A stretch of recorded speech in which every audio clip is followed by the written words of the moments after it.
So am audible? मेरी आवाज़ आ रही है आप लोगों को?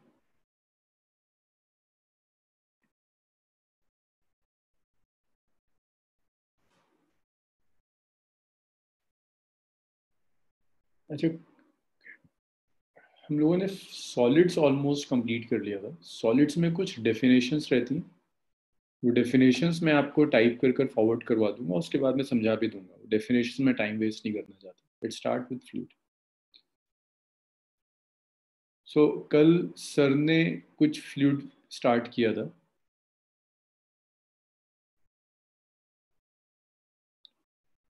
सर मुझे बताओगे सर ने कितना करा दिया था फ्लूइड में? सर वो डिराइव करा दिया था P इक्वल एच जो एच जीरो तक का।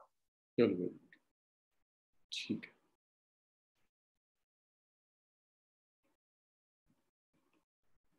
और सर ने पास्कल्स लॉ भी बता दिया था आप लोगों को? Yes sir. Yes sir. Pascal's law भी हो गया। ओके, मैं जल्दी जल्दी चीज़ों को रिकॉल कर रहा हूँ। विद इन 15 मिनट्स जो भी कल सर ने कराया होगा वो मैं रिकॉल करा देता हूँ, फिर उसके बाद हम उस पर न्यूमेरिकल्स करना शुरू करेंगे। So mechanical properties of fluid start with the concept of fluid. Fluid हर वो चीज़ जो फ्लो कर सकती है उसे आप फ्लूइड कहेंगे।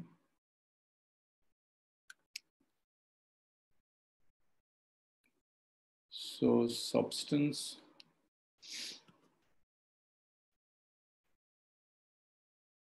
That can flow. सर वो चीज़ जो फ्लो कर सकती है उसे आप फ्लूइड कहोगे। तो एग्जाम्पल्स में लिक्विड और गैसेस दोनों ही फ्लूइड्स के एग्जाम्पल्स हो जाएंगे।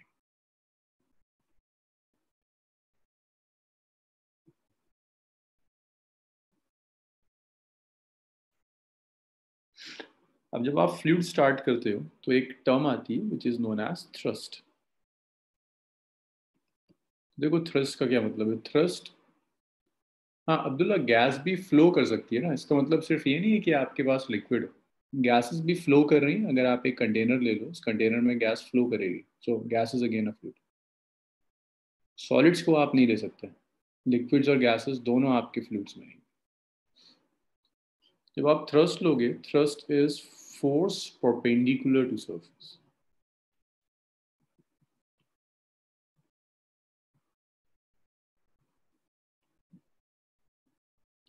अगर आपने कोई सरफेस ली हुई है, उस सरफेस के परपेंडिकुलर जो भी फोर्स होगी, that force is known as thrust. तो अगर आपने एक कंटेनर ले लिया, इट्स अ कंटेनर।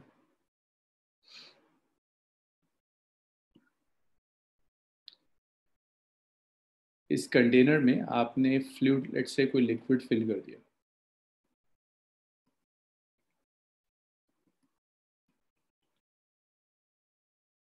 ये लिक्विड क्या करेगा, ये कॉन्टिन्यूसली कंटेनर की वॉल्स पर एक फोर्स अप्लाई करता है।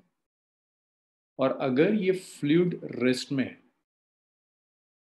तो वो फोर्स कंटेनर की वॉल्स के परपेंडिकुलर होगी, which is known as thrust. So liquid at rest और फ्लूइड एट रेस्ट, अब ये गैसेस के साथ भी होगा। Fluid at rest exert force on the walls of container.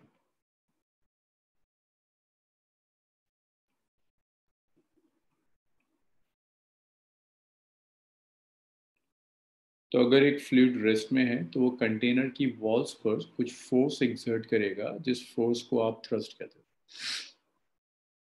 अब ये दोनों ही एक्सर्ट करेंगे, लिक्विड भी और गैसेस भी। थ्रस्ट फोर्स है तो इसके SI unit Newton.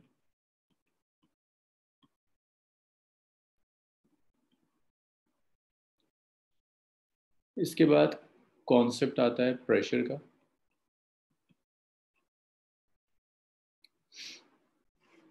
Pressure is simply force per unit area.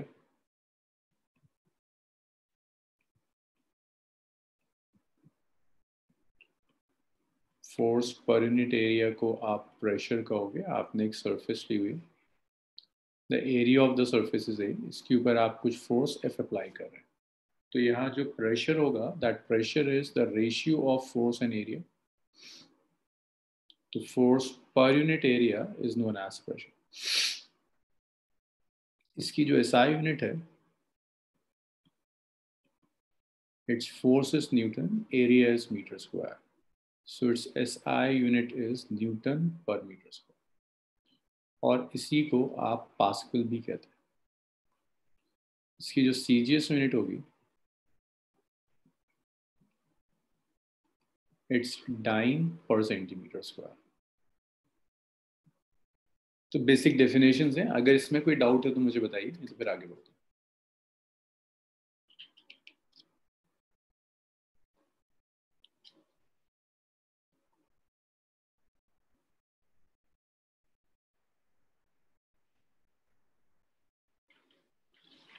कितना हो जाए मुझे बताइए, इसे रब करते हैं फिर आगे बढ़ेंगे.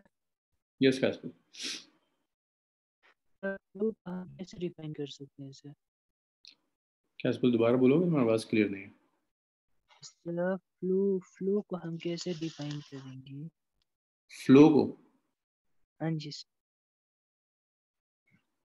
फ्लो को कैसे डिफाइन करेंगे? यस. तो मैं डिफाइन करने का मतलब नहीं समझ पा रहा. फ्लो तो यहाँ फिजिक्स में हम वही वर्ड यूज कर रहे हैं जो आप लिटरेचर में यूज करते हैं. फ्लो सिंपली मीन्स कि अगर आपने उस चीज को छोड़ दिया किसी रीजन में, अनबाउंडेड रीजन में, तो वो रुकेगा नहीं, स्पिल करता है. जैसे अगर ये अनबाउंडेड रीजन है, यहाँ मैं सॉलिड रख देता हूँ तो ये सॉलिड रेस्ट में रहेगा, ये मूव नहीं करेगा. लेकिन अगर कुछ ऐसा रख दूं मैं यहाँ, जिसको यहाँ रखते ही वो स्पिल कर जाए, फैलने लगे, किसी रीजन से बाहर निकल जाए, फ्लो कर रहा है अनबाउंडेड रीजन में. सर तो रेडिएशंस भी वैसे ही कुछ होगा. क्या रेडिएशन? यस सर, क्योंकि रेडिएशन भी तो वहाँ पर खुद चला जाएगा. रेडिएशन हम ये जो कुछ भी पढ़ते हैं स्टेट्स ऑफ मैटर के लिए पढ़ते हैं. रेडिएशन स्टेट ऑफ मैटर नहीं.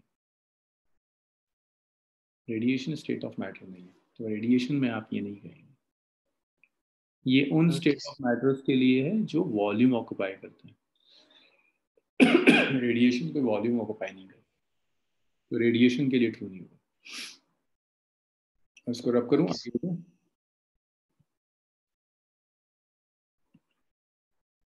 चलिए इसको मैं रब कर रहा हूँ.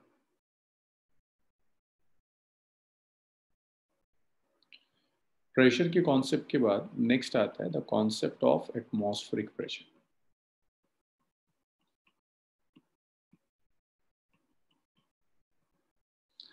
Atmospheric pressure is simple. भाई एटमॉस्फेयर है क्या, जिसे आप एटमॉस्फेयर कहते हो?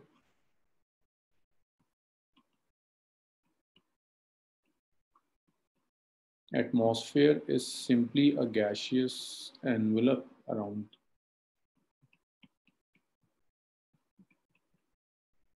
around surface of Earth.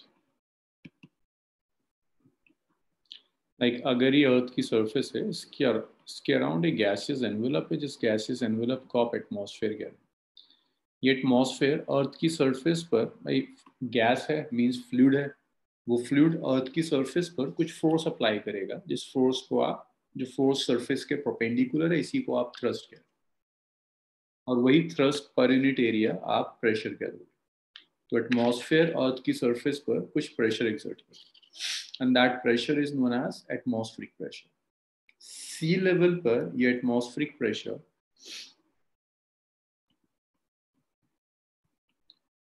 at sea level, atmospheric pressure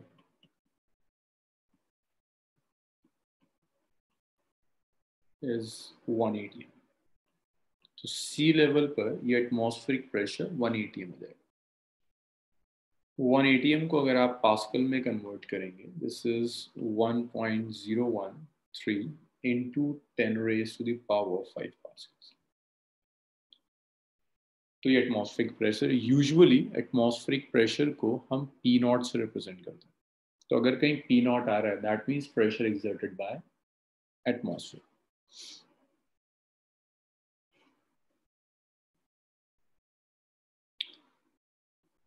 atmospheric pressure के बाद एक रीजन आता है why fluid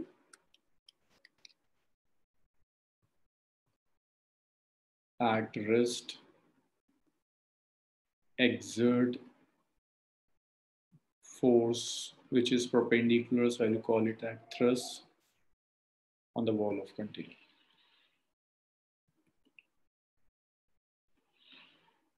मुझे इन 2 और 3 वर्ड्स इसका आंसर चाहिए, चैट रूम में सब लिखो, मुझे आंसर्स चाहिए सबके। वेरी बेसिक क्वेश्चन, कल सर ने कराया भी होगा।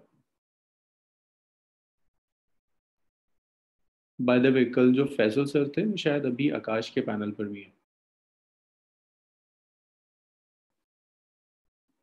तो उन्होंने जो चीज़ें कराई थी सब उसने कवर किया होगा, तो बस मैं अपने तरह से करा रहा हूँ, तो मैं एक बार और रिकॉल कर रहा हूँ। इन 2 और 3 वर्ड्स मुझे चैट रूम में सबका आंसर चाहिए, इससे क्या समझ में आता है। Why fluid at rest exert thrust on the walls of container. Anshika, Janvi, Sudhanshu, Yuvraj. So I didn't attend yesterday's class. You didn't attend yesterday's class. No issues. फिर भी ये तो कुछ बेसिक सी चीज़ है, सोचो उसमें जो भी समझ में आता है। Yes.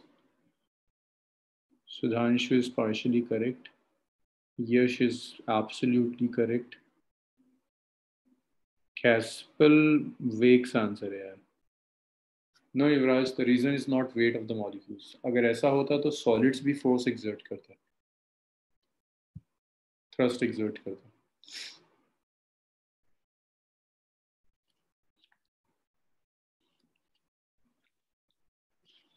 और आंसर्स का है जानवी, इसमें तो कोई मैथ्स नहीं है बच्चे, इसको तो सोचो, इसमें कोई मैथ्स नहीं है, कहीं कोई कैलकुलेशन नहीं है, सिंपल लॉजिक है, सोचना तो इशू करो।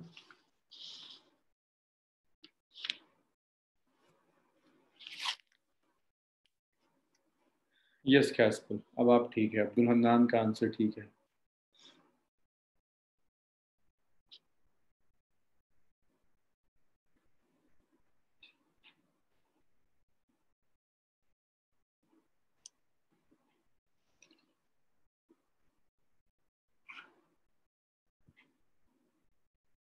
ओके, आमना का आंसर है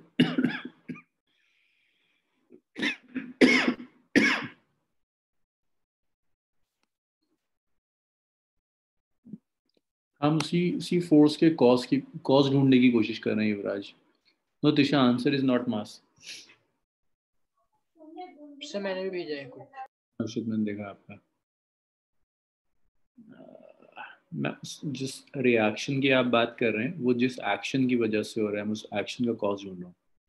मैत्री, आपका कोई आंसर नहीं है। मनस्विन, आपने कुछ भी ट्राई नहीं किया। गौरव, तुमने भी ट्राई नहीं किया अब तक। Yes Abdullah, you are correct. Janvi ने भी कुछ ट्राई नहीं किया। एनीवेज देखिए, अच्छा सुनिए, देखिए एक चीज़ याद रखिएगा, ये वैसे तो हम थर्मोडायनामिक्स में स्टडी करेंगे, बट इट्स अ फैक्ट जो आपको पता होना चाहिए, that all molecules at temperature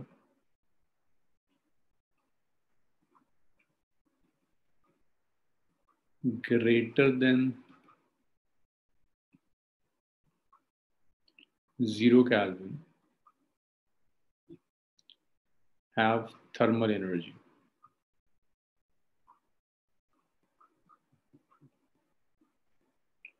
और उसे आप ये भी लिख सकते हैं, they have kinetic energy. Thermal energy जो बाद में काइनेटिक एनर्जी में कन्वर्ट हो जाती है। So due to this kinetic energy,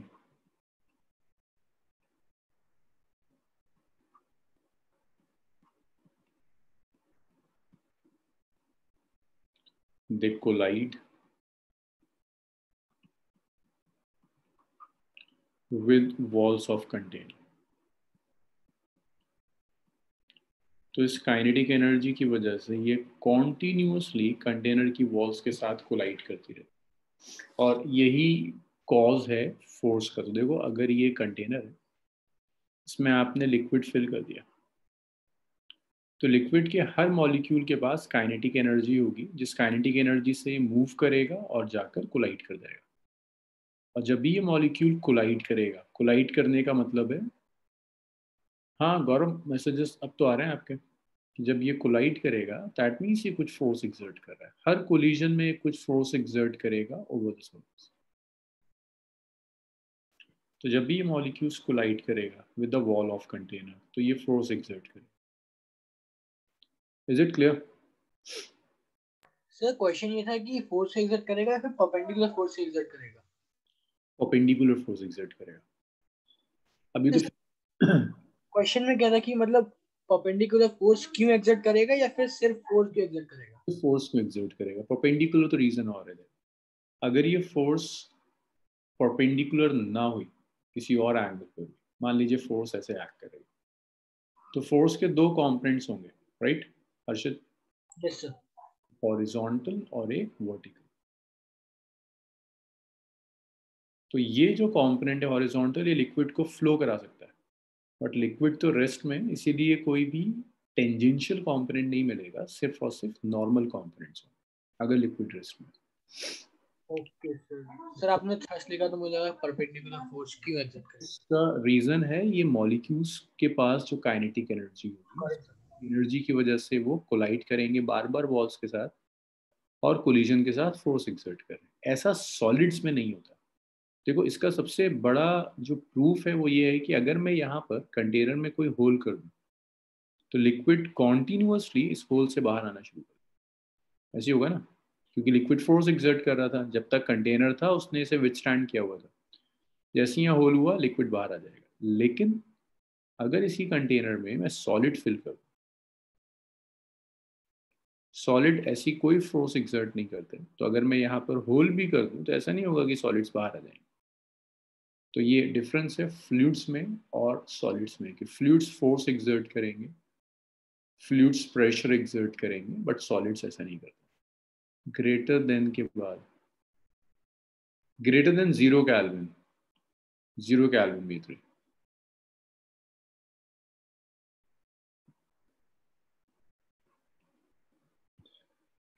yes Gaurav, मैं फ्लूइड कंटिन्यू करा रहा हूँ। अब फिलहाल तो मैं जस्ट वो सब रिकॉल कर रहा हूँ जो कुछ भी सर ने बताया होगा, उसके बाद में से आगे बढ़ा दूँ। बस मैं डेरिवेशंस नहीं कराऊंगा, जो डेरिवेशंस उन्होंने कराई मैं आगे बढ़ जाऊँ। भाई यहाँ तक क्लियर है सबका? Yes sir. Fluid at rest में ना, जिस चीज में आपको सबसे ज्यादा टाइम देना है, लाइक जो कॉन्सेप्ट रिपीटेडली आएगा, that is the concept of this pressure, that is the concept of this pressure चीज। ये सुधांशु, नहीं सुधांशु, सैंड इसका एग्जाम्पल नहीं है। सैंड में भी अगर वो होल सैंड के साइज से छोटे हैं तो सैंड बाहर नहीं आ पाएगा। वो सैंड बेसिकली प्रेशर नहीं एक्सर्ट कर रहा, जो सैंड लीक हो जाएगा। लेकिन लिक्विड एक सर वो 0 केल्विन है ना? सुधांशु सैंड एग्जाम्पल नहीं है, सैंड प्रेशर नहीं एक्सर्ट कर रहा, सैंड लीक कर रहा है। क्योंकि अगर होल का साइज सैंड के पार्टिकल के साइज से बड़ा है तो लीक कर जाएगा, अगर होल का साइज सैंड के पार्टिकल से छोटा है तो वो लीक नहीं करता। So the reason is this kinetic energy, thermal energy. चलिए इतना लिखिए, इसको रफ कर देंगे। सर अभी अपने सैंड की पार्टिकल की बात करें, मतलब साइज की बात करें सर, अगर हम सेम चीज ये लिक्विड पर अप्लाई करते हैं, अगर लिक्विड पार्टिकल से छोटा साइज है तो वो भी तो फ्लो नहीं करेगा ना? आप कितना भी छोटा होल कर लो, अगर आप एक फिजिकल होल मेंटेन कर देते हैं तो लिक्विड तो हर हाल में बाहर आएगा। जितना भी आप छोटे से छोटा होल करोगे, बहुत फाइन बीम की फॉर्म में लिक्विड बाहर आएगा, लेकिन लिक्विड बाहर तो जरूर आएगा। सर भले वो वाटर एक वाटर मॉलिक्यूल से भी छोटा हो। वाटर फिर वो होल नहीं होगा यार। अगर आपने वाटर मॉलिक्यूल से छोटा कर दिया तो कुछ भी उसमें से पास नहीं हो सकता, मतलब फिर उसको आप होल नहीं कहोगे। होल तो एटलीस्ट इतना होगा कि एक जो फिक्स साइज होता है मॉलिक्यूल। तो बट आपने सैंड की तो साइज, हाँ तो यहाँ पे उस हिसाब से इधर भी तो सेम चीज। नहीं, दोनों चीज़ों को आप कंपेयर नहीं कर सकते। देखो सैंड सिर्फ इसलिए आ रहा है क्योंकि सैंड में आपने यहाँ इसे फिल कर दिया, मतलब यहाँ पर आपने होल कर दिया, होल का साइज पार्टिकल के साइज से बाहर था, यहाँ पर जो सैंड मॉलिक्यूल्स थे वो बाहर आ गए, बाकी तो बाहर नहीं आएंगे।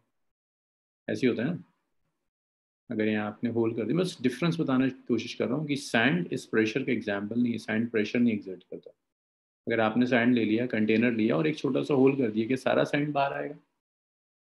No sir. आसपास का बाहर आ जाएगा, बाकी सब एज इट इज रहेगा। लेकिन अगर आपने लिक्विड ले लिया तो वो हर लिक्विड मॉलिक्यूल बाहर आ जाएगा जो इस लेवल तक होगा। उसका reason pressure, liquid pressure exert कर रहा है, सैंड उस तरह से नहीं करता। Okay okay, not sir. के बाद नेक्स्ट देखिए। सो हर चैप्टर में ना एक कॉन्सेप्ट होता है जो बार बार रिपीट होता है। लाइक लॉज ऑफ मोशन में कॉन्सेप्ट ऑफ फोर्स था जो आपने कई तरह से पढ़ा था। वर्क एनर्जी इन पावर में the central concept was the concept of work done. Kinetic energy, potential energy, सब वर्क डन के अराउंड रिवॉल्व कर रहा था। यहाँ जो सेंट्रल कॉन्सेप्ट है that is the concept of pressure. पूरा चैप्टर डायरेक्टली और इनडायरेक्टली अराउंड रिवॉल्व करे। तो देखिए, pressure exerted by liquid column. Then next is the concept of pressure exerted by liquid column.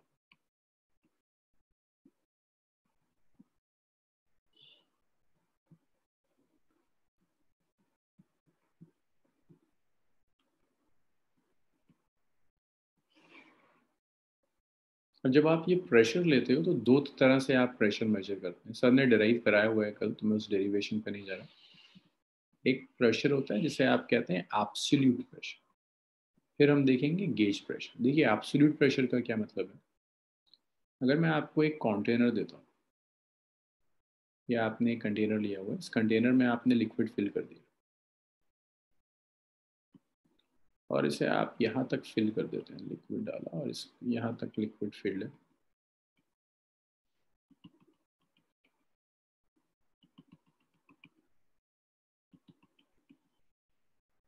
तो अगर मैं ये बेस ले रहा हूँ कंटेनर का, let's say h is the height of the column, तो इस बेस पर जो भी प्रेशर होगा वो प्रेशर दो रीजन से आएगा। एक तो लिक्विड प्रेशर एग्जर्ट करेगा, लिक्विड के साथ साथ ऊपर देखो इसके एटमॉस्फेयर होगा, वो एटमॉस्फेयर भी कुछ प्रेशर एग्जर्ट करेगा जिसे आप एटमॉस्फेरिक प्रेशर कहते हैं।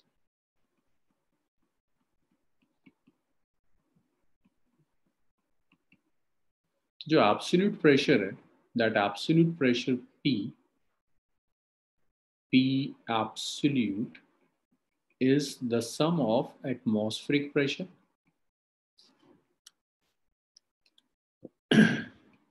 it is the sum of atmospheric pressure plus pressure exerted by the liquid column. This is the absolute pressure, the pressure, atmospheric pressure plus the pressure exerted by liquid column. So here the absolute pressure is atmospheric pressure, which is P naught, plus pressure exerted by liquid column, which is rho GH. इस total pressure को आप absolute pressure कहेंगे। मैं इसको just P से represent करूंगा, that P is P not plus row GH। So I am sure कल sir ने ये रो GH ड्राइव करा दिया होगा ना? Yes sir. Where rho is the density of liquid, rho is the density of liquid, and h is the height of column. Height of liquid column. अच्छा, अब एक कॉन्सेप्ट और आता है जिसे हम कहते हैं गेज प्रेशर। फर्क समझिएगा। जब आप एब्सोल्यूट प्रेशर लेते हैं तो लिक्विड कॉलम का भी आप प्रेशर लेते हो और एटमॉस्फेरिक प्रेशर भी लेते हो। लेकिन जब आप गेज प्रेशर लेंगे तो सिर्फ और सिर्फ लिक्विड का प्रेशर है। So gauge pressure is pressure exerted by liquid column। तो सिर्फ और सिर्फ लिक्विड कॉलम जो प्रेशर एक्सर्ट करेगा उसे आप गेज प्रेशर कहेंगे। So gauge pressure is basically आप एब्सोल्यूट प्रेशर में से एटमॉस्फेरिक प्रेशर को सबट्रैक्ट कर दो तो जो बचेगा that is known as gauge pressure, rho GH। तो अगर आप सिर्फ ये कह रहे हो कि मैं सिर्फ लिक्विड का प्रेशर ले रहा हूँ एटमॉस्फेरिक प्रेशर कंसिडर नहीं करा, तब जो प्रेशर होगा दैट इज गेज प्रेशर। लेकिन अगर आप टोटल प्रेशर ले रहे हैं which must be the pressure exerted by liquid column plus the atmospheric pressure, इस प्रेशर को आप एब्सोल्यूट प्रेशर कहेंगे। यहाँ तक बताइए, क्लियर है ना?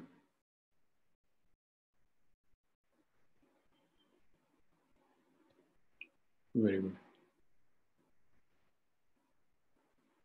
चलिए इतना लिखिए। इसमें कुछ न्यूमेरिकल्स देखते हैं।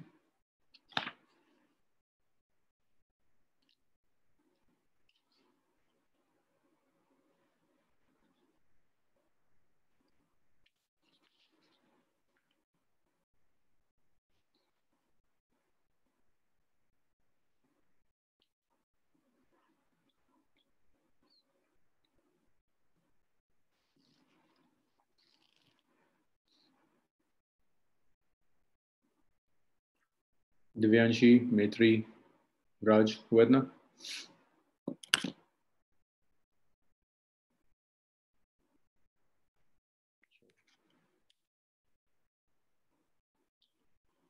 ठीक है, नाम लिखिए।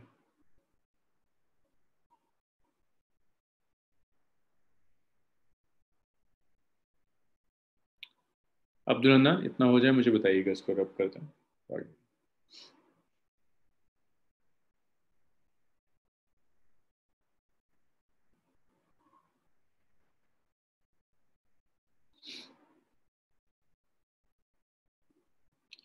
चलो इसको रब करते हैं, बेसिक्स एंड न्यूमेरिकल देखते हैं।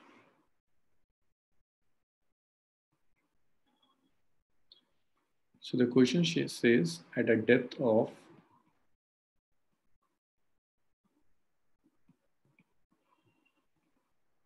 1000 meter in an ocean, a part.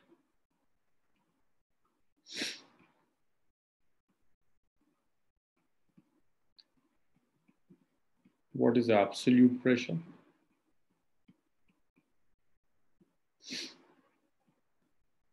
What is gauge pressure?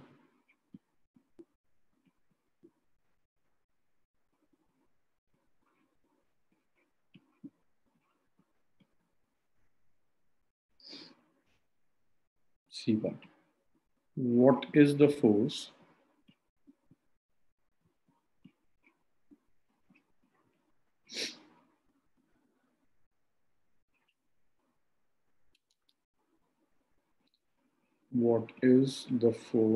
acting on the window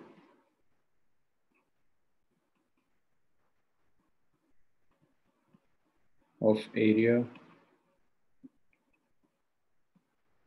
20 centimeter into 20 centimeter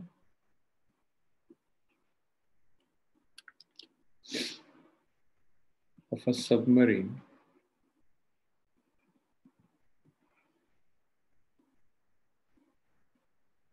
at this depth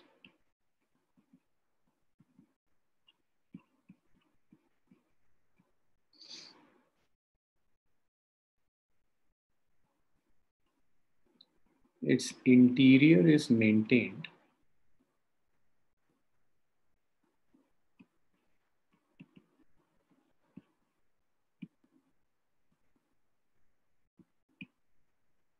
at sea level atmospheric pressure.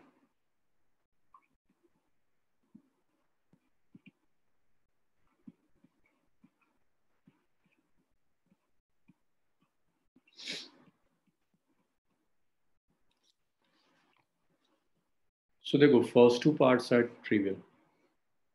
आपको वाटर की डेंसिटी याद होनी चाहिए। Density of water is 1000 kg per meter cube.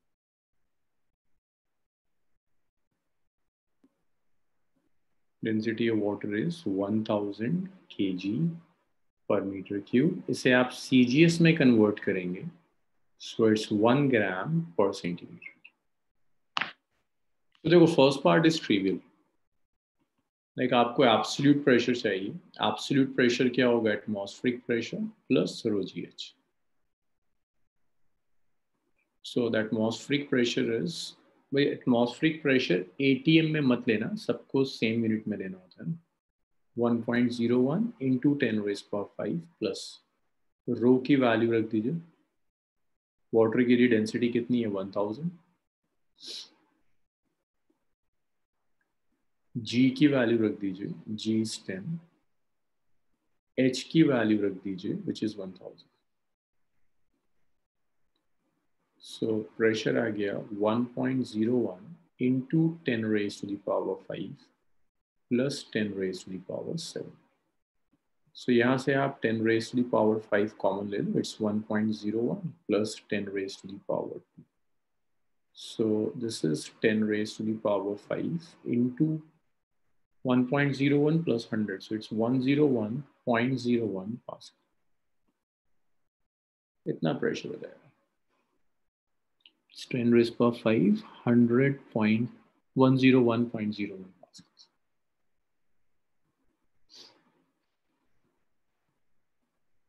इसके बाद sir yes कैसे sir C में वो विंडो साइड वाइज बोला है कि ऊपर या नीचे? ऊपर। That's it. सर ये एटमॉस्फेरिक प्रेशर 1.01 कैसे हुआ? हाँ, एटमॉस्फेरिक प्रेशर की वैल्यू अभी लिख पाई थी ना मैंने, 1 which is 1.01 into 10⁻⁵। तो वही मैंने डायरेक्टली यूज कर लिया। हाँ अब्दुल्ला, ये 100 प्लस 1.01 होगा ना, तो 101.01 B part. Gauge pressure. So gauge pressure is simply P minus P naught, which is just G, rho GH. So gauge pressure is rho, which is 1000, G, which is 10, H, which is 1000. So that comes out to be 10⁻⁷ Pascals. Third part. देखो third part थोड़ा सा सोचना होगा. Let's say this is the 1000 meter water column. अब यहाँ पर एक submarine है, ऐसे सबमरीन। ऊपर से मुझे बताओ कि कौन सा प्रेशर एक्ट कर रहा होगा, गेज प्रेशर या फिर एब्सोल्यूट प्रेशर? सबके आंसर्स देखें मुझे चैट रूम में। अब्दुल हन्नान का ठीक है, अब्दुल्ला का ठीक है, जानवी आपका कोई आंसर नहीं है बहुत टाइम से, मैत्री का ठीक है, दिव्यांशी आपका कोई आंसर नहीं है।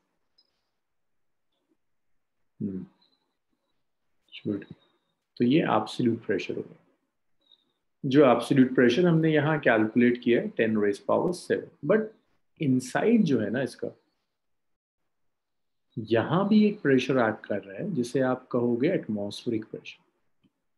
इनसाइड भी एक प्रेशर एक्ट कर रहा है जिसे आप एटमॉस्फेरिक प्रेशर कहें। तो यहाँ जो नेट प्रेशर होगा,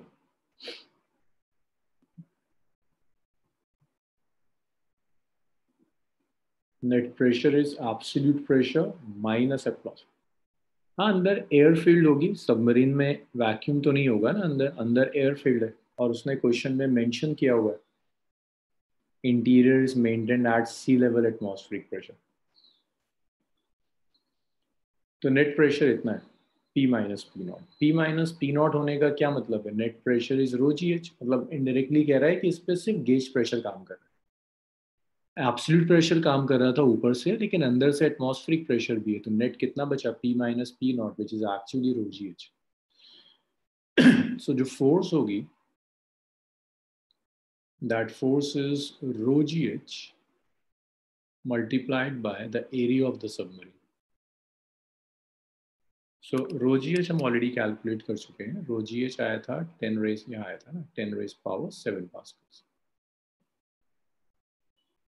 एरिया ऑफ सबमरीन जो होगा, आपको डायमेंशंस दिए उसने, it's 20 into 20.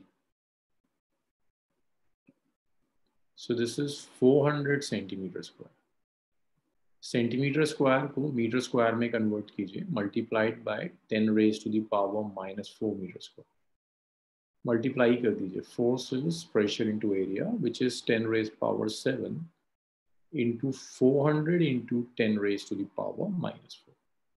So that's 400 into 10 raised to the power 3 इतनी फोर्स एक्ट करेगी. सो कैस्पल का ये ठीक था. नहीं, कैस्पल का भी ठीक नहीं था. सर ये नीचे एटमॉस्फेरिक प्रेशर कैसे एक्ट कर रहा है? इसने कहा हुआ है ना क्वेश्चन में, देखो, its interior is maintained at sea level atmospheric pressure. Sir क्योंकि इसका मैग्नीट्यूड इतना है इसलिए इसे sea level atmospheric pressure term use कर रखा है ना. हाँ बिल्कुल. Okay okay sir. सबमरीन के अंदर एयर होती है ना, उस एयर को किसी प्रेशर पे तो फिल करेंगे. यहाँ जिस प्रेशर पे फिल किया हुआ है दैट प्रेशर इज दिस. मतलब इसने सीधे सीधे 180 m लिखने की बजाय उसे एटमॉस्फेरिक प्रेशर लिख दिया है. हाँ बिल्कुल बिल्कुल. मानस में नहीं सर, मेरे को लास्ट वाला पार्ट समझ में नहीं आया. अच्छा देखो, अगर एक सबमरीन है एट द बॉटम, उस सबमरीन पर प्रेशर क्या एक्ट कर रहा होगा? एब्सोल्यूट प्रेशर एक्ट करेगा मानस में. Yes sir. ऐसे होगा ना. अब उस सबमरीन के अंदर भी एयर फील्ड है तो वो एयर ऊपर प्रेशर अप्लाई कर रही होगी. अब यस सर. फील्ड की है वो एयर फील्ड कर रही है atmospheric pressure. So what's the net pressure over this submarine? That's the absolute pressure minus the atmospheric pressure. Yes sir. And that देखो यहाँ पर P माइनस पी नॉट कितना होगा? रो जी एच ही तो बचेगा. Yes sir. इसे रो जी एच कर दिया. रो जी एच हम ऑलरेडी कैलकुलेट कर चुके हैं तो इससे मैंने एज इट इज यूज कर लिया. अब क्लियर है? Yes sir. मैत्री, युवराज, यस सर क्लियर है. Done sir. अंश,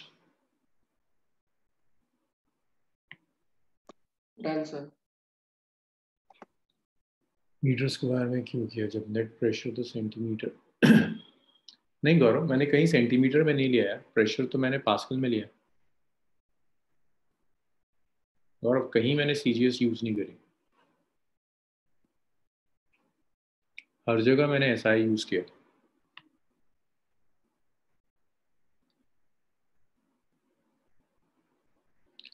अच्छा, अब आगे की प्रॉब्लम्स के लिए कुछ छोटे छोटे से कॉन्सेप्ट्स यूज करेगा. तो पहले एक बार वो कॉन्सेप्ट्स देख लो. इसको मैं रख देता हूं.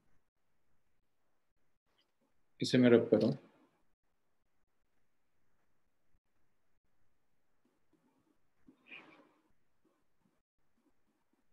डेंसिटी आप जानते हो ना, एक टर्म और यूज करेगा जिसे रिलेटिव डेंसिटी कहते हैं.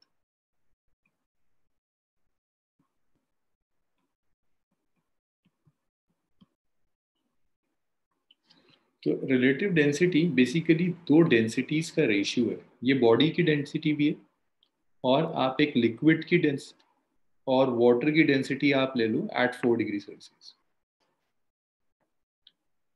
रिलेटिव डेंसिटी का एक नाम और भी है, इसे स्पेसिफिक ग्रेविटी भी कहते हैं.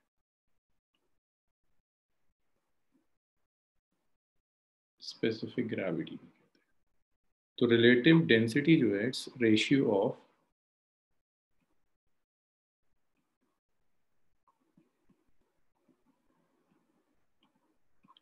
the ratio of density of body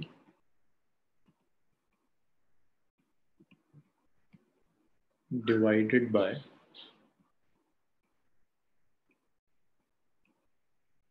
density of water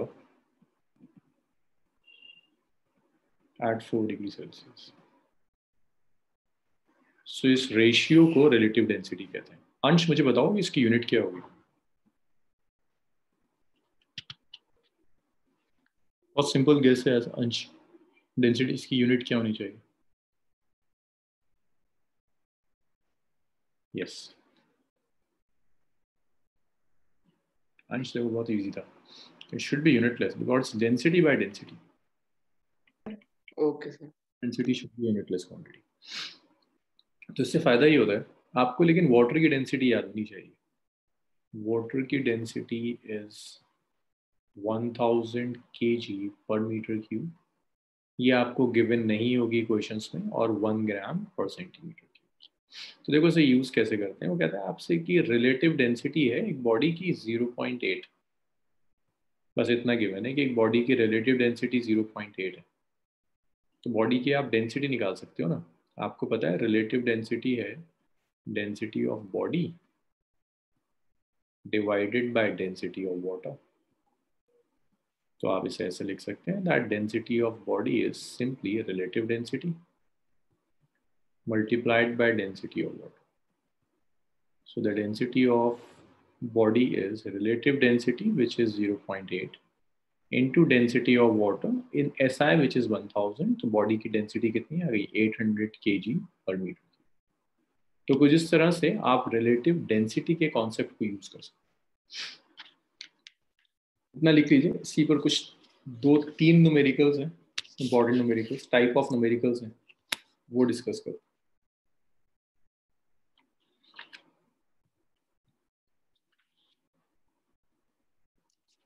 sir इसमें रिलेटिव डेंसिटी का मतलब ये हुआ ना कि ये वाटर की डेंसिटी से 800 किलोग्राम पर मीटर क्यूब ज्यादा है। वाटर की डेंसिटी से कितना? सर जितना ये जिसका इसका मैग्नीट्यूड है सर उतना ज्यादा है ना, इसका मतलब वो है ना। अब अगर 1 से कम आ गया तो उतना कम है ना। Okay sir. अब्दुल्ला 4 डिग्री पर इसलिए लेते हैं क्योंकि वाटर की डेंसिटी मैक्सिमम होती है 4 डिग्री सेल्सियस पर। तो वाटर की डेंसिटी टेम्परेचर के साथ बहुत तेजी से वेरी करती है। It's minimum at 4 degree Celsius, sorry maximum at 4 degree Celsius, इसीलिए 4 पर लेते हैं। पर्टिकुलर रीजन सर तो इससे पहले जो हमने न्यूमेरिकल किया सर उसमें तो हम डेप्थ में जा रहे थे तो टेम्परेचर भी वेरी कर रहा था, उस हिसाब से डेंसिटी चेंज होनी चाहिए थी।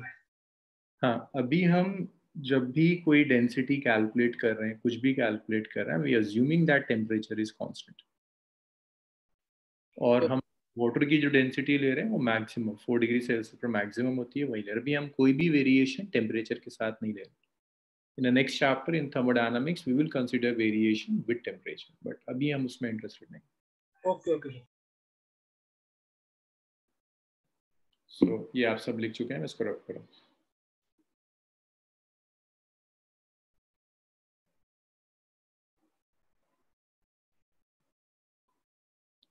सो देखिए YouTube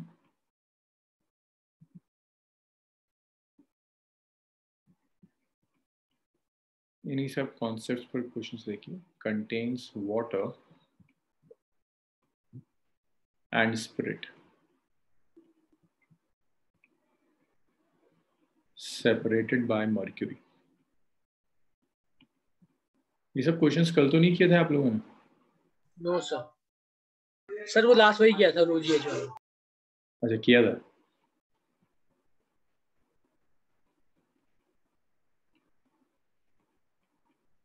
The mercury column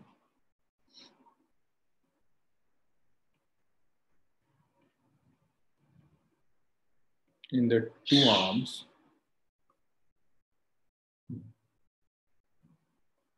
are in level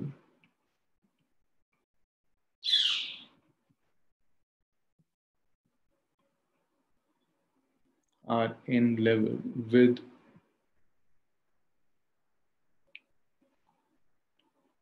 10 centimeter of water in 1 arm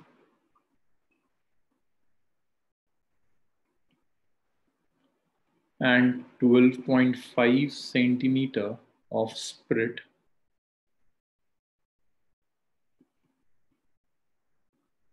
in the other.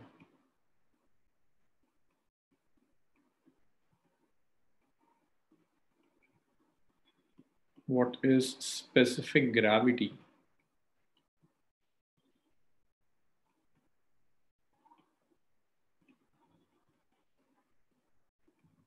of the spirit?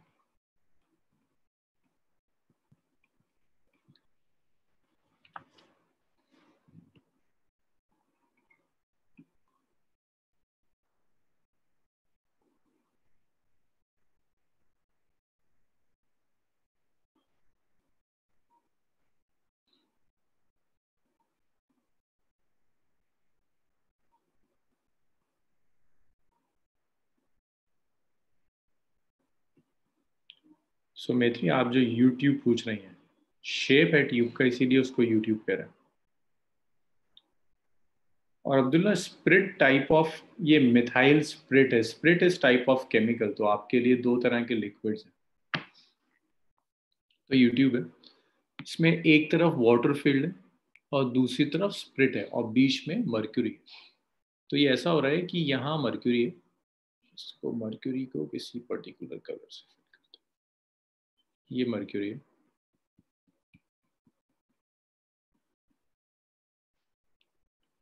Mercury के एक साइड पर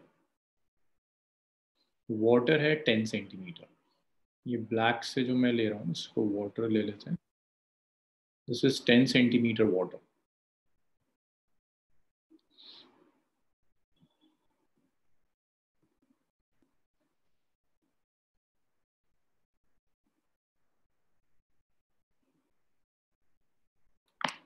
और राइट साइड में हमने स्प्रिट ऐड किया हुआ है।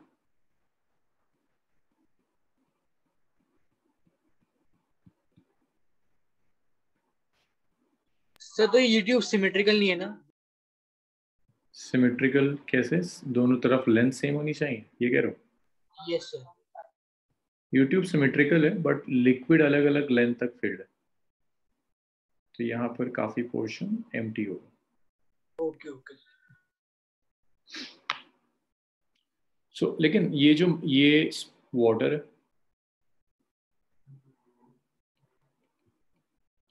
और यहाँ पर स्प्रिट दिया हुआ एंड दिस इज मर्क्यूरी। देखिए मैं तो इसको सॉल्व कर दूंगा बहुत तेजी से, आप एक बार अपना खुद सोचने की कोशिश करो कि मर्क्यूरी दोनों साइड सेम लेवल पर है। मर्क्यूरी दोनों साइड सेम लेवल पर कब हो सकता है? दोनों साइड प्रेशर की टर्म्स में सोचिएगा कि अगर मर्क्यूरी सेम लेवल पर है, इसका क्या मतलब है? लेफ्ट और राइट साइड के प्रेशर्स को आप किसी तरह से कंपेयर कर सकते हैं। यस तिशा, तिशा सही। वैसे आसान है ना ये गेस करना कि अगर मर्क्यूरी सेम लेवल पर है दैट मीन्स जितना प्रेशर यहाँ से वाटर एग्जर्ट कर रहा हो उतना ही प्रेशर यहाँ से स्प्रिट एग्जर्ट कर रहा हो, तभी दोनों साइड लेवल सेम होगा। भाई सब एग्री करते हैं इस चीज से? Yes Yes, sir.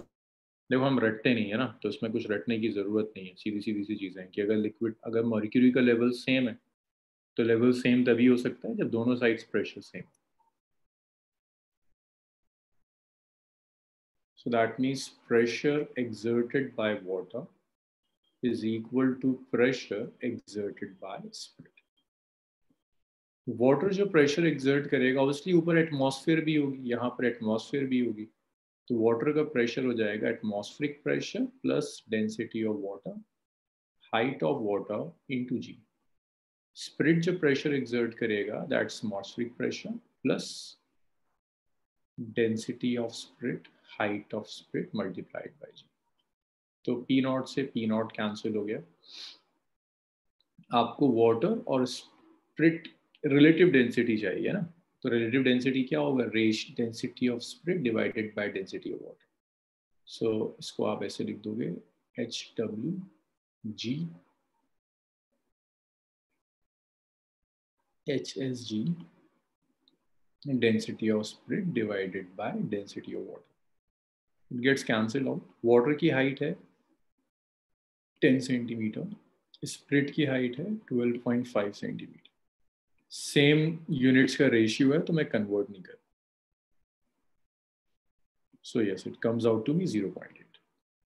so 0.8 is density of spirit by density of water. तो आप कह सकते हो स्पिरिट की relative density is 0.8. that was the first part of the question. ये पार्ट कंपेरेटिव इजी है, इसमें कहीं कोई डाउट है तो मुझे बताइएगा क्योंकि नेक्स्ट पार्ट थोड़ा सा टफ है।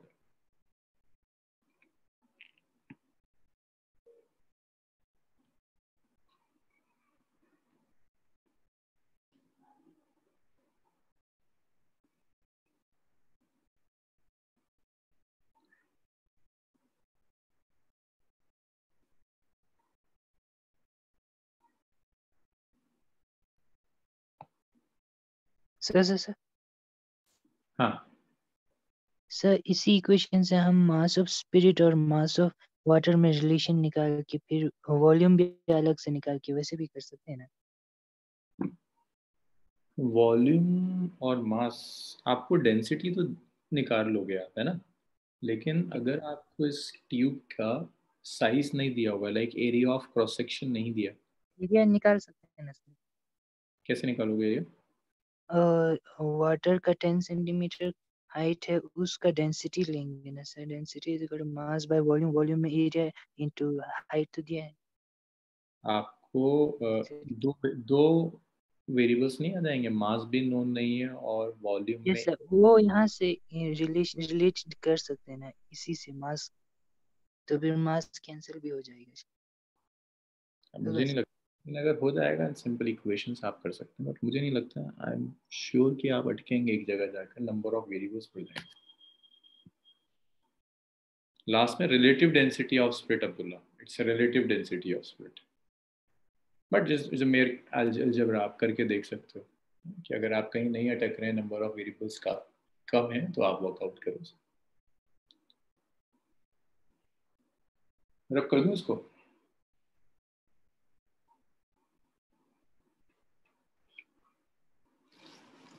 मैं क्वेश्चन तो एटलीस्ट रब कर रहा हूँ। Amna? Yes, sir, done. Janvi?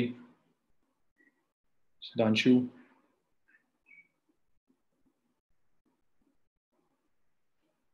Okay.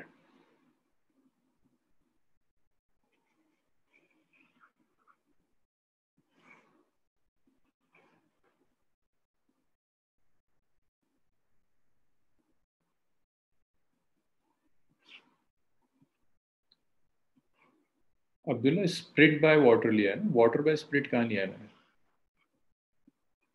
Split divided by water लिया है, ये तो रिलेटिव है। मैं यही तो रिलेटिव पढ़ाया था, पीछे पलटू जरा, अभी तो कराया मैं लास्ट सेक्शन में, रिलेटिव डेंसिटी पढ़िए पीछे।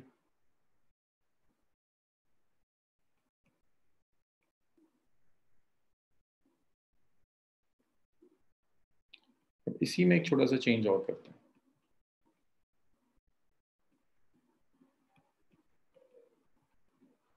In previous question, if 15 centimeter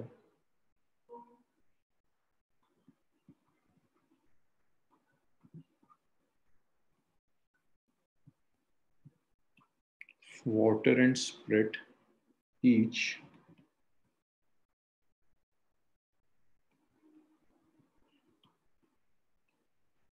are further added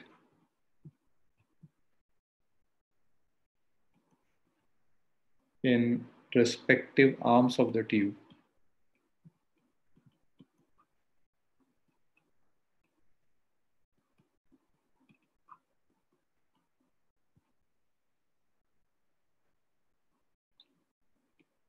what is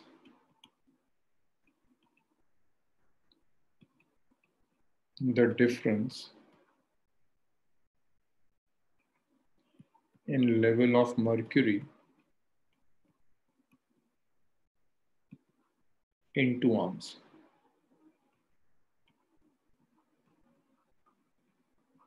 sir यहाँ पर 15 सेंटीमीटर एक्स्ट्रा कर रहे हैं या इसी को 15 सेंटीमीटर तक होने के लिए एक्स्ट्रा फूड? कह रहे हैं ना, each are further added in each respective arms, further add कर रहे हैं। तो उसने क्या किया, पहले 10 सेंटीमीटर वाटर था, इसमें कुछ वाटर और ऐड कर दिया, इसमें 10 सेंटीमीटर वाटर और ऐड कर दिया, कितना, 15 सेंटीमीटर।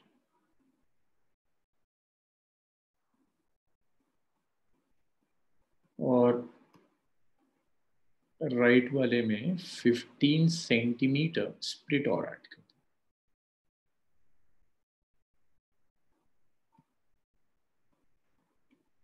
तो इसको ऐसा समझ लो कि 15 सेंटीमीटर और डाल दिया वाटर। सो टोटल जो वाटर हो गया दैट्स 25 सेंटीमीटर, और यहाँ भी 15 सेंटीमीटर स्प्रिट और डाल दिया, तो टोटल जो स्प्रिट हो गया दैट्स 27.5 सेंटीमीटर। मुझे बताओ कौन हाँ अब्दुल्ला आप जा सकते हैं। सो मुझे बताओगे कि यहाँ पर कौन सा डेंस है, वाटर डेंस है या स्प्रिट डेंस है? किसकी डेंसिटी? वाटर। वाटर की डेंसिटी ज्यादा है। स्प्रिट की डेंसिटी देखो, वाटर की डेंसिटी का 0.8 टाइम्स है, वाटर डेंसर है, स्प्रिट की डेंसिटी कम है। तो यहाँ आप ये कह सकते हो कि 15 सेंटीमीटर वाटर ज्यादा प्रेशर एक्सर्ट करेगा as compare to 15 centimetre of spirit. तो होगा ये कि अब पी डब्ल्यू पी एस के इक्वल नहीं है, पी डब्ल्यू पी एस से ज्यादा होगा। अब आप लोग थोड़ा सा अपना लॉजिक अप्लाई करिए और मुझे बताइए क्या मर्क्यूरी अब भी सेम लेवल पर होगा या किसी एक साइड से लेवल कम हो जाएगा? और अगर लेवल कम होगा तो कहाँ लेवल कम? वाटर की साइड से कम हो जाएगा। ये मैं सबसे पूछ रहा हूँ, सिर्फ एक दो स्टूडेंट से नहीं। इतना लिख लीजिए। सर सर वाटर की साइड पे कम हो जाएगा क्योंकि प्रेशर उसके ऊपर ज्यादा लगेगा वाटर की साइड से। वाटर की साइड से कम हो जाएगा और स्प्रिट की ऑपोजिट साइड से ऊपर चला जाएगा। तो होगा क्या? देखो वाटर नीचे आ जाएगा थोड़ा सा। सर जी सर, आ जाएगा तो दूसरी साइड से जो मर्क्यूरी है, वो ऊपर की तरफ चला जाएगा। तो दोनों साइड एक डिफरेंस आ जाएगा, दैट डिफरेंस इज एच। आपको ये एच कैलकुलेट करना है कि एच कैसे आएगा। अब ये थोड़ा सा आप सोचिए ना, थोड़ा सा आप सोचो कि एच कैसे आएगा और कितना आएगा। वर्कआउट करो इस एच को। पहला क्वेश्चन है जो मैं आपसे करा रहा हूँ, बाकी सब तो मैंने कर दिया।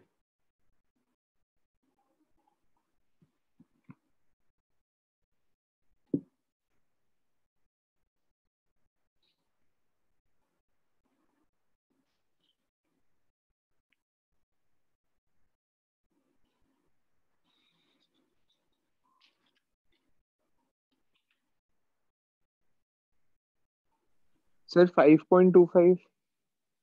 5.25 ओके। नहीं 5.25 मीटर। Sir centimetre. नहीं बहुत ज़्यादा, दोबारा चेक करो।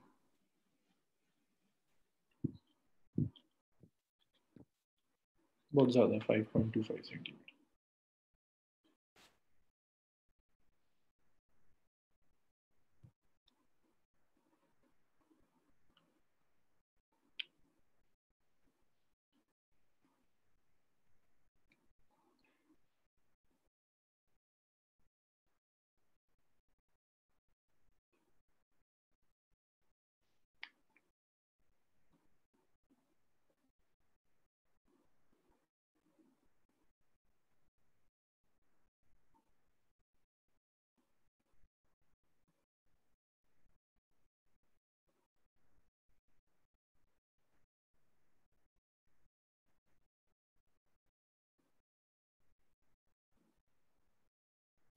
सर 3.75। नहीं अभी ज़्यादा आ रहा है।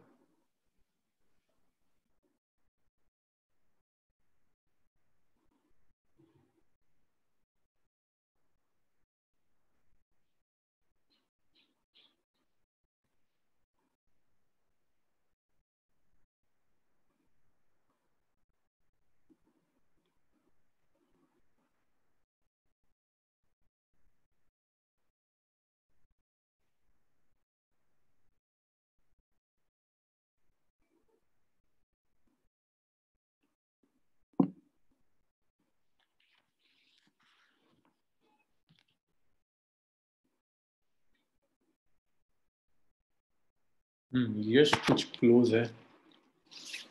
नहीं गौरव, गलत आ रहा है तुम्हारा।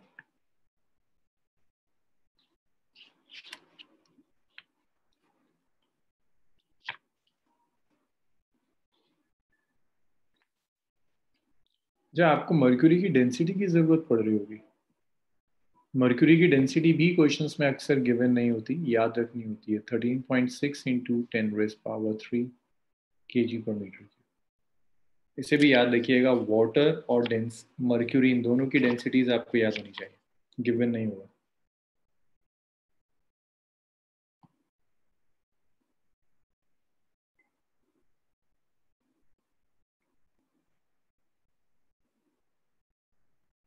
चलिए मैं सॉल्व कर रहा हूँ इसको सॉल्व तो नहीं कर रहा, चलो इसे मैं करता हूँ। देखिए इस तरह के क्वेश्चंस के लिए आप क्या करा करो, ट्यूब अगर गिवन है तो ट्यूब के दोनों साइड सेम लेवल पर पॉइंट देखो। ऐसे एक दो क्वेश्चंस में होमवर्क में भी अभी डाल रहा हूँ असाइनमेंट के लिए, सेम लेवल पर 2 पॉइंट्स ले लो। तो यहाँ पर जो भी प्रेशर होगा वाटर एक्सर्ट करेगा 25 सेंटीमीटर, लेकिन यहाँ जो प्रेशर होगा वो स्प्रिट भी एक्सर्ट करेगा और h हाइट ऑफ मर्क्यूरी भी एक्सर्ट करेगा। तो इसको अगर मैं A कह रहा हूँ और इसे मैं B कह रहा हूँ, दोनों पॉइंट सेम लेवल पर है।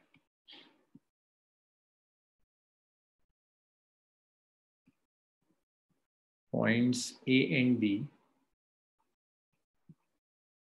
are at same level. अगर ये दोनों पॉइंट सेम लेवल पर हैं तो आप लिख सकते हैं A पॉइंट पर प्रेशर और B पॉइंट पर प्रेशर इक्वल होगा। A पॉइंट पर प्रेशर कौन सा होगा, एटमॉस्फेरिक प्रेशर प्लस 25 सेंटीमीटर की वजह से। यहाँ भी प्रेशर होगा एटमॉस्फेरिक प्रेशर प्लस 27.5 की वजह से। A पे आप लिख सकते हैं atmospheric pressure plus height of water column, density of water column into g. और बी पर जो प्रेशर है वो 25 सेंटीमीटर प्लस मर्क्यूरी का प्रेशर। तो देखो मैं इसको, ये स्टेटमेंट ना समझ में आया तो बताना, इसको फिर से डिस्कस कर लेंगे। राइट में जो प्रेशर होगा दैट्स एटमॉस्फेरिक प्रेशर है, स्प्रिट का प्रेशर है height of spirit, density of spirit into g, plus height of mercury, density of mercury into g. यहाँ तक बताइए मुझे, क्लियर है? Yes sir. चलो good. So this P naught will cancel this P naught, आप सब कुछ लेफ्ट में ले आओ। तो height of water, density of water into g, minus height of spirit, density of spirit into G is height of mercury, density of mercury into G। तो आप G cancel कर दीजिए दोनों साइड से।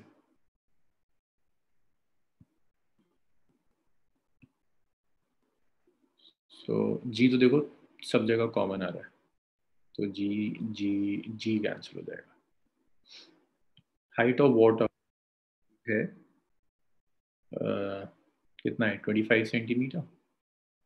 देखो यहाँ भी सेंटीमीटर, यहाँ भी सेंटीमीटर, इसको भी मैं ले लेता हूँ, ये भी सेंटीमीटर में आ जाएगा, रेशियोज है ना सब।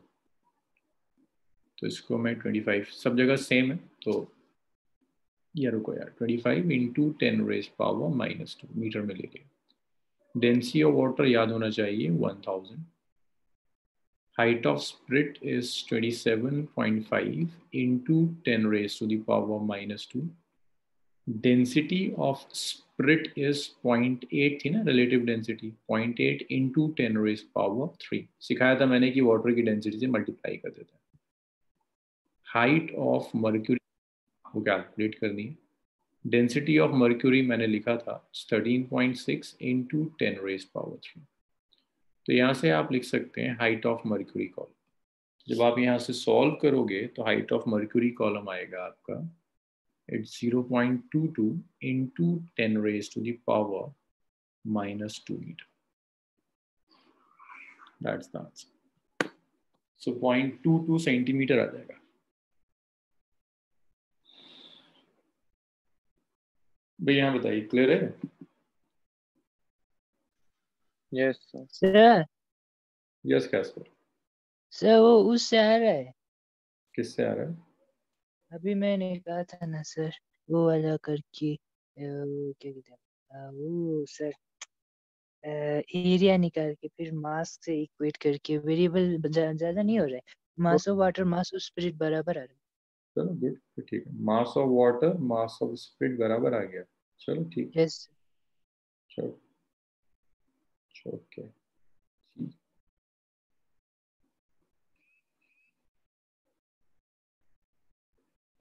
चलिए इतना लिखिए, फिर आगे बता।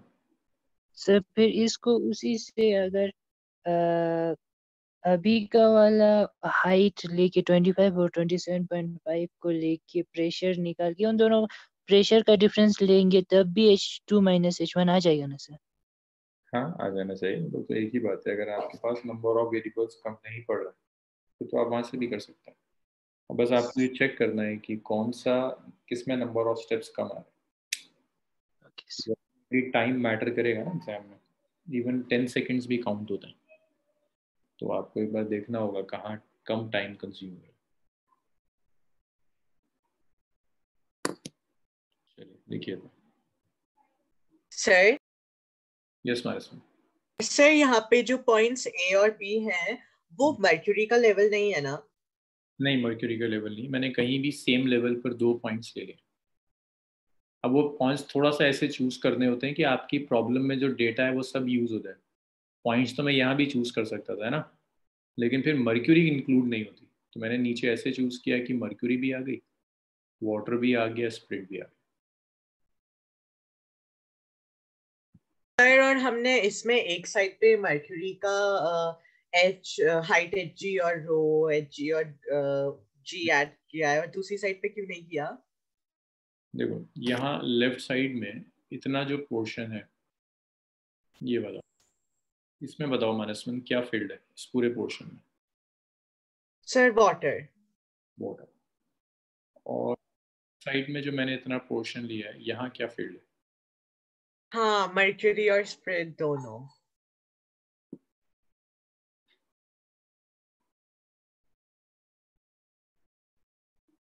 भाई ये क्लियर हुआ सबका? Yes sir. Excuse me sir. Yes yes sir हम ये टोटल प्रेशर निकाल के फिर उस पे मर्क्यूरी को लगा के ऐसा कर सकते हैं क्या? कैसे, कहाँ कहाँ टोटल प्रेशर लगाना चाहते हो?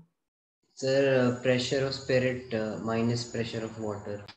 It's basically pressure of water minus pressure of spirit is equal to H rho, है ना? Yes sir.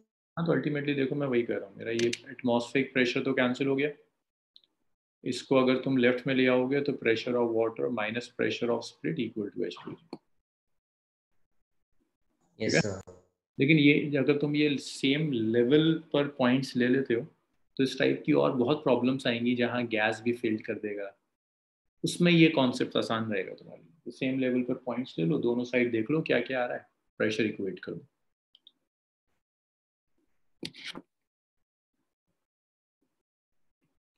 चलिए इसको रब करूँ मैं।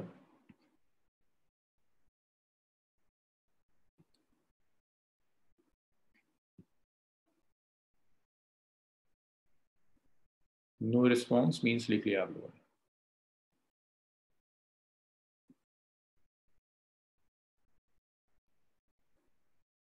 चलो इसको मैं रब करता हूँ, नेक्स्ट देखते हैं।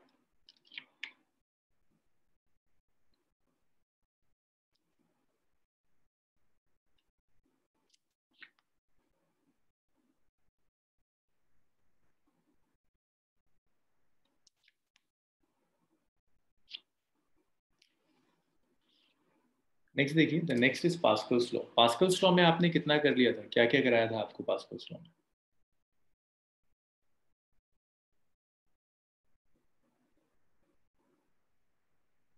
सर तीनों लॉ। तीनों कर,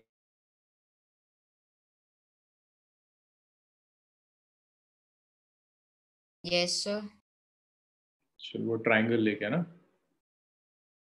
सर कौन सा ट्रायंगल सर? सर ने कंटेनर लिया था। अच्छा, प्रिज्म लेकर नहीं कराया था अभी प्रूफ? नहीं सर। No sir. करना पड़ेगा, एनसीईआरटी ने प्रिज्म लिया। तो देखिए पास्कल्स ने 3 लॉस, मतलब बेसिकली एक ही लॉ है, उस लॉ को ऑब्जर्व करने के बहुत सारे तरीके हैं। पास्कल का फर्स्ट लॉ था, वो कहता है कि अगर आपने एक लिक्विड ले लिया, लिक्विड में सेम लेवल पर आप जितने भी पॉइंट्स लोगे सारे के सारे पॉइंट्स सेम प्रेशर पर, so this first simply means, वैसे नहीं कि पास्कल के 3 लॉज हैं, पास्कल का एक ही लॉ है, that's known as Pascal's law. Statements अलग अलग है, और वो अलग अलग स्टेटमेंट्स में तुम्हें खुद दिखेगा मोर और लेस एक ही कहानी गा रहे हैं। सो ये आपने एक कंटेनर लिया, उस कंटेनर में आपने कुछ लिक्विड फिल कर दिया, इस लिक्विड में सेम लेवल पर मैंने कुछ पॉइंट्स ले लिए, से 3 पॉइंट्स ले लिए, point A, point B, point C.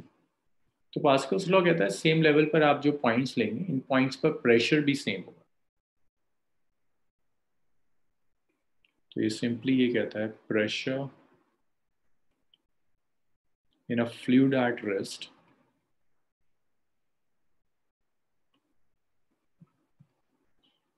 is same at all points। तो सेम लेवल पर आप जितने भी पॉइंट्स लोगे, हर पॉइंट पर प्रेशर सेम आएगा। ये फर्स्ट स्टेटमेंट है पास्कल्स लॉ। सेकंड स्टेटमेंट कहता है अगर आप कहीं किसी एक जगह प्रेशर इंक्रीज कर दें, मान लीजिए मैं आपसे कहता हूँ इस फ्लूइड में ना मैंने यहाँ पर 2 पास्कल का प्रेशर बढ़ा दिया, तो वो जो इंक्रीमेंट होगा वो फ्लूइड में यूनिफॉर्मली डिस्ट्रीब्यूट हो जाता है। मीन्स ए पर भी प्रेशर 2 पास्कल से इंक्रीज होगा, बी पर भी प्रेशर 2 पास्कल से इंक्रीज होगा, और सी पर भी प्रेशर 2 पास्कल से इंक्रीज होगा। इसे Pascal's law of transmission of pressure भी कहते हैं।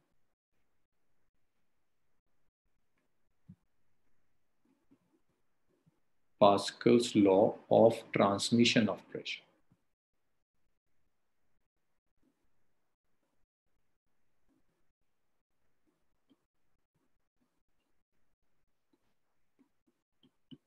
तो ये सिंपल ये कह रहा है a change in pressure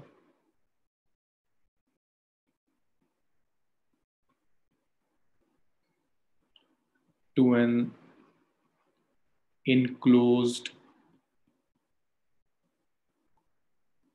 incompressible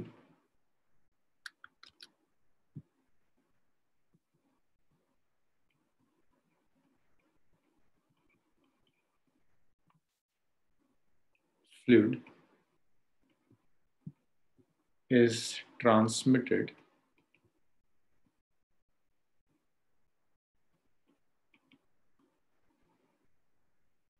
undiminished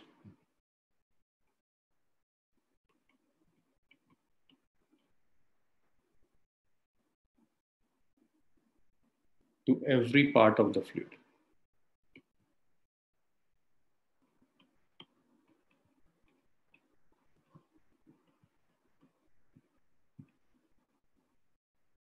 Fluid and the walls of the vessels.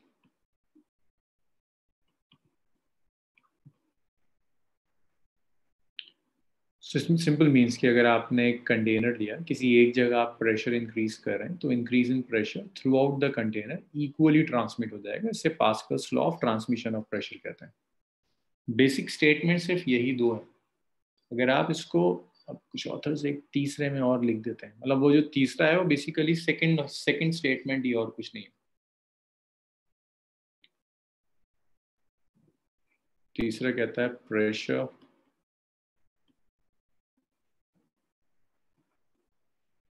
exerted at any point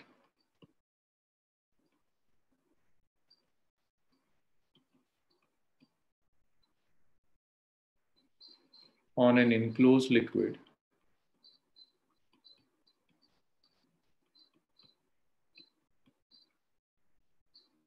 is transmitted equally in all directions.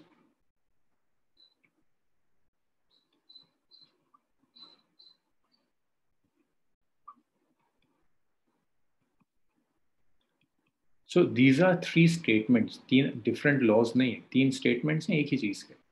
अब अगर आप ढंग से देखना शुरू करें कि मैं फर्स्ट स्टेटमेंट कहता है कि प्रेशर हर पॉइंट पर सेम है, तो अगर मैं एक जगह बढ़ाऊंगा तो वो सब पर बढ़ेगा, तभी तो प्रेशर सेम रहेगा। अगर मैंने यहाँ प्रेशर बढ़ाया, ए पर बढ़ गया, बी के ऊपर प्रेशर नहीं बढ़ता, तब तो प्रेशर्स अलग अलग हो जाएंगे। सेम तो तभी रहेंगे कि मैं अगर एक पॉइंट पर इंक्रीज कर रहा हूँ तो इक्वली हर पॉइंट पर बढ़ता चला जाए।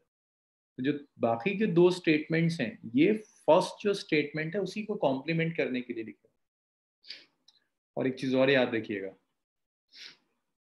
क्योंकि प्रूफ सर ने कर दिया तो मैं इसको प्रूफ नहीं करूंगा। यूजिंग पास्कल्स लॉ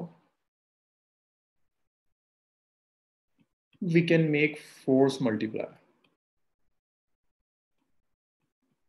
मतलब पास्कल्स लॉ अगर आप स्टेटमेंट पढ़ें तो आपको बहुत वीक सा लॉ लगता है कि इसमें कौन सी खास चीज़ है, बट ये पास्कल्स लॉ आपकी लाइफ को बहुत इफेक्ट करता है। भाई कभी आपने सोचा है कि अगर कोई एक कार मूव कर रही है, let's say car is moving at 100 kilometre per hour, और कार के सामने खड़ा होकर कोई इसमें पैर लगा दे टायर को, क्या टायर रुक जाएगा? No sir. कचूमड़ बन जाएगा उसका, है ना, और आगे निकल जाएगी कार। लेकिन यही बंदा जब कार में बैठकर ब्रेक को प्रेस करता है पैर से, तो कार रुक जाती है। Yes sir. ऐसा कैसे? पैर वही थे, कार वही थी, टायर उसी स्पीड से मूव कर रहा था। यहाँ खड़ा होकर फोर्स लगाता है तो सवाल ही नहीं उठता कि रुकेगी, लेकिन अंदर बैठकर अगर फोर्स लगाता है कार रुक जाती है। अंदर बैठ के क्या खास हो गया? Sir same system may be. Same system तो लॉजिक ढूंढो। सेम सिस्टम से ऐसा क्या हो जाएगा कि उसने जो फोर्स तो उतनी लगाई ना, टायर अगर जा रहा है। सर वो ब्रेक पे पैर दबा रहा है या फिर अंदर से बैठ के उसने होल किया है गाड़ी पे? बिल्कुल, but tyre is still moving with 100 kilometre per hour, है ना। तो आप निकाल सकते हो ना कार टायर का एक्सेलरेशन कितना ज्यादा होगा इसे रोकने के लिए। बहुत ज्यादा फोर्स चाहिए जब वो बाहर से फोर्स अप्लाई। सर हाँ हाँ, कैसे? सर अगर वो बाहर से टायर को पैर से लगाएगा तो फ्रिक्शन की वजह से पैर भी उसके साथ ही मूव कर जाएगा, अंदर से नहीं। अंदर से? लेकिन क्या अंदर से कम फोर्स चाहिए? मान लो टायर को रोकने के लिए फोर्स चाहिए 1000 न्यूटन, बाहर से भी 1000 चाहिए, अंदर से भी 1000 चाहिए। क्या 1000 न्यूटन की फोर्स पैर से लग रही होगी? अंदर से वो रोटेशन को टॉर्क को कम कर देगा ना सर। हाँ, but still very very high torque. मतलब कार घूम रही है 100 किलोमीटर पर आवर, समझते हो? उसको पैर से रोकना है। सर पास्कल्स लॉ ना होता। यस सुधांशु। सर मैं गौरव, मेरे को एक चीज पूछनी थी। सर ने बोला था फ्लूइड फ्रिक्शन एक चीज होती है ना? वो फ्लूइड फ्रिक्शन जो बॉडी वाटर में होती है उस पे लगती है या फिर सिर्फ वाटर और वाटर के बीच में ही होती है? बट फ्लूइड फ्रिक्शन का ना इससे कोई रिलेशन नहीं है जो भी मैं डिस्कस कर रहा हूँ। बट तुमने किया है तो वाटर के बीच में भी एक्ट करता है, और वाटर और बॉडी के बीच में भी एक्ट करेगा। कैसे एक्ट करेगा वो जैसे हम विस्कोसिटी स्टार्ट करेंगे वी विल डिस्कस। सर इससे रिलेटेड, अगर वाटर क्या कहते हैं, वाटर पे फ्लूइड फ्रिक्शन होता है और एक मतलब ठीक अमाउंट का वाटर रोड पे पड़ा है, तो उसकी वजह से फ्रिक्शन कम क्यों हो जाती है और फ्लूइड फ्रिक्शन तब क्यों नहीं काम करता? द रीजन इज कि जब वाटर रोड पर पड़ा हुआ है ना, तो रोड और टायर के बीच में स्लाइडिंग फ्रिक्शन होता है, जो ज्यादा होता है फ्लूइड फ्रिक्शन से, बहुत ज्यादा होता है। तो अब जब आप वाटर टायर के बीच, टायर और रोड के बीच में वाटर डाल देते हैं तो स्लाइडिंग फ्रिक्शन कम हो जाता है। फ्लूइड फ्रिक्शन जरूर आ जाता है बट स्लाइडिंग फ्रिक्शन कम हो जाता है, और फ्लूइड फ्रिक्शन स्लाइडिंग फ्रिक्शन से बहुत कम है। अगर स्लाइडिंग फ्रिक्शन किसी केस में 100 न्यूटन है तो फ्लूइड फ्रिक्शन 1 न्यूटन होगा, इसलिए फ्रिक्शन कम हो जाता है। स्लाइडिंग फ्रिक्शन फ्लूइड फ्रिक्शन में कन्वर्ट हो जाएगा। ओके अच्छा, आज की क्लास में इसी नोट पर छोड़ता हूँ। सोचो बैठकर कि ऐसा कैसे होता है। यही बाइक या टू व्हीलर में भी होता है। आप ब्रेक लगाते हैं उंगलियों से और बाइक रुक जाती है। अब वो उंगलियां कभी आप टायर में डायरेक्टली लगा के देखो क्या होता है। ऐसा क्या हो जाता है कि जब आप ब्रेक पर कुछ लगाते हैं तो आपकी चीजें वहीं की वहीं रुक जाती हैं। सर मे बी उसको दबाने से जो हम उसको प्रेस करते हैं तो फिर अंदर पे उसके पार्ट्स से ज्यादा फोर्स लगता है। हाँ, कुछ ऐसा।